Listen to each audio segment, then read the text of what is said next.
जय जगन्नाथ सांग मैंने गुड मॉर्निंग आउ एक नुआ फ्रेश ब्लॉग को आपण मानू स्वागत जनाऊँगी। सकाळ उठी सारा पर मु मुँह धोईकी पानी टिके पीदेली। पानी पी सारा पर मु ब्रश करिया को आसिली। ब्रश कर सारा पर मु बाथरूम गली गाधेया गाधे सारी आसिया पर ठाकुर घरे प्रभुंकर आशीर्वाद नेली। तापर मु रेडी हेली मोर ड्यूटी जावाई। तापर गाड़ी बाहर करी चली ड्यूटी की। समस्ते कहते से ब्लॉग को डेली देखी देखी बोरिंग लगे किसी नुआ आने ट्राए भी चलती किसी नुआ आने।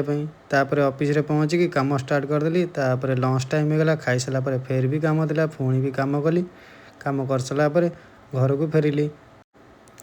गाड़ी चले चले आसी घर भी पहुँची गली। मो बाट को जगी देते महिषी साइड करी मु घर को आसली। माँ जेजे आमर गेट खोलदेले मो घर भीतर को चलिली। घरे पहुँच सारा पर मुझे फ्रेश हेली। बहुत जोर भोक लगुला। भाउज आनीदे मैगी बहुत गरम थिला से धीरे धीरे करके मैगी खाइली। मैगी बहुत टेस्ट थिला। आजिकार ब्लॉग को एट शेष कर। Thanks for watching. वीडियो भल लगी सब्सक्राइब करने को जमार भी भूलें।